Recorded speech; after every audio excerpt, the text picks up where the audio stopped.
అమరావతి మన ఆంధ్రప్రదేశ్ రాష్ట్ర నూతన రాజధాని, దేశంలోనే మొట్టమొదటి గ్రీన్ ఫీల్డ్ సిటీ, దేశంలోనే ఏకైక రెన్యూబుల్ సిటీ. ఇలా గత 10 ఏళ్లుగా మనం అమరావతి గురించి వింటూనే వస్తున్నాం. కానీ ఇప్పటికీ ఈ నగరానికి ఒక తుది రూపు అనేది రాలేదు. దానికి కారణం రకరకాల పొలిటికల్ రీజన్స్. అయితే గతాన్ని పక్కన పెడితే ప్రెజెంట్ అమరావతి నిర్మాణం అనేది కేవలం మన రాష్ట్రానికి మాత్రమే కాకుండా మొత్తం దేశానికే చాలా ఇంపార్టెంట్గా మారింది. ఎందుకంటే భవిష్యత్తులో ఆంధ్ర $2.5 ట్రిలియన్ ఎకానమీగా మారాలంటే దానికి కీ ఫ్యాక్టర్స్ అన్నీ కూడా అమరావతి చుట్టూనే తిరుగుతాయి. అండ్ ఆంధ్ర ఎకానమీ పెరిగిందంటే అప్పుడు ఆటోమేటిక్గా దేశ ఎకానమీ కూడా పెరిగినట్టే. సో అమరావతి ఇప్పుడు ఒక నేషనల్ ప్రాజెక్ట్గా మారిపోయిందని చెప్పుకోవచ్చు. అందుకే ఈ వీడియోలో మనం అనుకున్న మాస్టర్ ప్లాన్ ప్రకారమే అమరావతి నిర్మాణం జరిగితే ఆ సిటీ ఎంత గొప్పగా రెడీ అవుతుందో, భవిష్యత్తులో రాష్ట్ర దేశ ఆర్థిక వ్యవస్థలకు ఎంతగా కాంట్రిబ్యూట్ చేస్తుందో వంటి అంశాలను తెలుసుకుందాం. వీడియో చాలా ఇంట్రెస్టింగ్గా ఉంటుంది. సో ఏ డీటెయిల్ కూడా మిస్ అవ్వకుండా ఉండడానికి వీడియోని లాస్ట్ వరకు చూడండి. అలాగే నా కంటెంట్ గనక నచ్చితే ఇప్పుడే వీడియోని లైక్ చేసి మన ఛానల్కి సబ్స్క్రైబ్ అవ్వండి. ఫిక్స్ చేసిన మాస్టర్ ప్లాన్ ప్రకారమే అమరావతి కన్స్ట్రక్షన్ అనేది జరిగితే అప్పుడు దేశంలోని హైదరాబాద్, బెంగళూరు వంటి సిటీసే కాదు కదా, ప్రపంచంలోని ఎంత గొప్ప మహానగరమైనా సరే దీని ముందు దిగదూడిపే అంత గ్రాండ్గా ఉండబోతుంది మన అమరావతి. అయితే అమరావతి ల్యాండ్ పూలింగ్ గురించి, దీని ముందు వెనక జరిగిన పాలిటిక్స్ గురించి మీ అందరికీ బాగా తెలుసు. సో వాటి గురించి నేను ఇక్కడ మాట్లాడను. కేవలం దీని ఫీచర్స్, డిజైన్ మరియు మాస్టర్ ప్లాన్ వంటి అంశాలను మాత్రమే ఇక్కడ డిస్కస్ చేసుకుందాం. అమరావతి క్యాపిటల్ రీజన్ అనేది గుంటూరు జిల్లాలోని కృష్ణా నది పరివాహక ప్రాంతాల్లో లొకేట్ అయి ఉంది. దీన్ని మొత్తం 33,000 ఎకరాల సువిశాల ప్రాంతాల్లో నిర్మించబోతున్నారు. అంటే అప్రాక్సిమేట్గా 133 కిలోమీటర్లు అన్నమాట. ఇంత భారీ స్థాయిలో ఇప్పటి వరకు మన దేశంలో ఏ నగరాన్ని కూడా నిర్మించలేదు. ఇదే మొదటిసారి కాబోతుంది. అలాగే అమరావతిని ఒక గ్రీన్ ఫీల్డ్ సిటీగా నిర్మించబోతున్నారు. గ్రీన్ ఫీల్డ్ సిటీ అంటే ఒక ఖాళీ స్థలంలో అన్నీ కూడా స్క్రాచ్ నుంచే నిర్మించిన సిటీ. అంటే ముందుగానే ఆ ఖాళీ ప్లేస్లో రోడ్స్, హైవేస్ని కన్స్ట్రక్ట్ చేస్తారు. వాటర్, ఎలక్ట్రిసిటీ వంటి రిసోర్సెస్ని అందించే ప్లాంట్స్ని కూడా ఏర్పాటు చేస్తారు. కమ్యూనికేషన్, డ్రైనేజ్, వేస్ట్ మేనేజ్మెంట్ ఇలా కీ ఇన్ఫ్రాస్ట్రక్చర్ని బిల్డ్ చేసిన తర్వాతే మిగతా సిటీని ఎక్స్పాండ్ చేస్తారు. ఈ రకంగా ముందే అన్ని ప్లాన్ చేసుకోవడం ద్వారా ఫ్యూచర్లో సిటీ పాపులేషన్ ఎంత పెరిగినా కూడా ఎటువంటి ప్రాబ్లం అనేది రాదు. అండ్ ఆకస్మిక వరదలు, ప్రకృతి వైపరీత్యాలు వచ్చినా సరే సిటీ చాలా స్ట్రాంగ్గా నిలబడుతుంది. అదే మనం దేశంలోని మిగతా సిటీస్ని గమనిస్తే అవి ప్రాపర్ ప్లానింగ్ అనేవి లేకుండా కాలంతో పాటు ఎవాల్వ్ అయిన సిటీస్.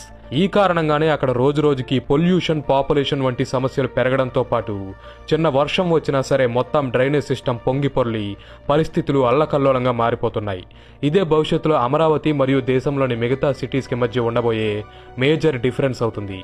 ల్యాండ్ పూలింగ్ ద్వారా అమరావతిలో సేకరించిన మొత్తం 33,000 ఎకరాలని 9 డిఫరెంట్ జోన్స్గా విభజించారు. వీటిలో ఒక్కో జోన్కి ఒక్కో స్పెషాలిటీ ఉంది. అవే government zone, commercial zone, residential zone, education zone, industrial zone, tourism zone మరియు ట్రాన్స్పోర్ట్ జోన్. ఇలా 9 డిఫరెంట్ జోన్స్ ఉండబోతున్నాయి. ముందుగా గవర్నమెంట్ జోన్. ఇక్కడే మన ఆంధ్రప్రదేశ్ రాష్ట్ర నూతన అసెంబ్లీ, హైకోర్టు, సెక్రటేరియట్ మరియు మినిస్టర్స్ ఆఫీసెస్ ఉండబోతున్నాయి. వీటిలో ముఖ్యంగా అసెంబ్లీ మరియు హైకోర్టు బిల్డింగ్స్ని దేశంలో మునుపెన్నడూ చూడని విధంగా చాలా ఐకానిక్ అండ్ ఇన్నోవేటివ్ మోడల్స్లో డిజైన్ చేశారు. ఇవి చూడడానికి చాలా అద్భుతంగా ఉంటాయి. భవిష్యత్తులో మన ఆంధ్రప్రదేశ్ రాష్ట్రానికి సంబంధించిన మొత్తం పాలన అంతా కూడా ఈ గవర్నమెంట్ జోన్ నుంచే జరగబోతుంది. అలాగే కమర్షియల్ జోన్ని ఒక ఫైనాన్షియల్ హబ్గా మార్చబోతున్నారు. ఇక్కడే కీలకమైన IT parks, business reasons, bank, startup centres వంటి ఆర్థిక సంస్థలు ఉండబోతున్నాయి. వీటి వల్ల రాష్ట్రంలోని యూత్కి చాలా ఎంప్లాయ్మెంట్ క్రియేట్ అవుతుంది. వీటితో పాటు ప్రజలు వచ్చి నివాసం ఉండడానికి రెసిడెన్షియల్ జోన్స్, ప్రపంచవ్యాప్తంగా ఉన్న కంపెనీస్ అమరావతిలో తమ ఫ్యాక్టరీస్ని ఏర్పాటు చేయడానికి, వస్తువుల ఉత్పత్తికి ఇండస్ట్రియల్ కారిడార్స్ని ఏర్పాటు చేయబోతున్నారు. ఎడ్యుకేషన్ హబ్లో దేశంలోనే టాప్ యూనివర్సిటీస్, కాలేజెస్ మరియు స్కూల్స్ ఉండబోతున్నాయి. ఇక్కడ రీసెర్చ్ అండ్ డెవలప్మెంట్ని ప్రోత్సహించి కొత్త ఆవిష్కరణల రూపకల్పన జరుగుతుంది. అలాగే ప్రజలకు హై క్వాలిటీ వైద్యాన్ని అందించేందుకు ఒక డెడికేటెడ్ హెల్త్ జోన్, టూరిస్టులను అట్రాక్ట్ చేసేందుకు amusement parks, cricket stadiums, museums, బౌద్ధ స్తూపం ఇలా ఎన్నో టూరిస్ట్ స్పాట్స్ ఉండబోతున్నాయి. ఫ్యూచర్లో ఈ 9 జోన్స్ కూడా అమరావతిలోని నవనగరాలుగా ఫేమస్ అయ్యే ఛాన్స్ ఎక్కువగా ఉంది.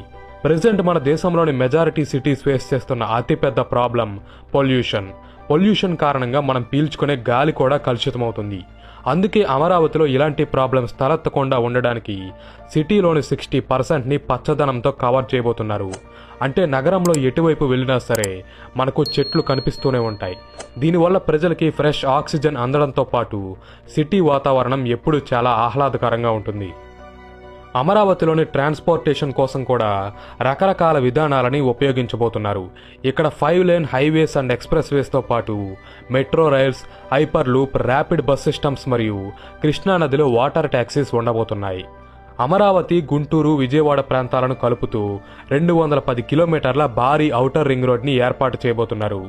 అలాగే అమరావతిని దేశ విదేశాలకు కనెక్ట్ చేసేందుకు ఒక బ్రహ్మాండమైన గ్రీన్ఫీల్డ్ ఎయిర్పోర్ట్ కూడా ఇక్కడ నిర్మాణం కాబోతుంది. ఈవెన్ ప్రజలు వాకింగ్ చేయడానికి, సైక్లింగ్ చేయడానికి కూడా అమరావతిలో డెడికేటెడ్ ట్రాక్స్ని ఏర్పాటు చేస్తారు. ఈ మోడ్ సహాయంతో అమరావతిలో అసలు ట్రాఫిక్ సమస్యలు వచ్చే ఛాన్సే చాలా తక్కువ అని చెప్పుకోవచ్చు.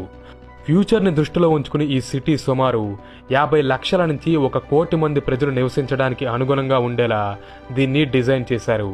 అండ్ అమరావతి ఇండియాలోనే మొట్టమొదటి పూర్తి రెన్యూవబుల్ సిటీగా మారబోతుంది. అంటే సిటీని రన్ చేయడానికి కావాల్సిన ఎలక్ట్రిసిటీ మొత్తం కూడా సోలార్ ఎనర్జీ, విండ్ ఎనర్జీ వంటి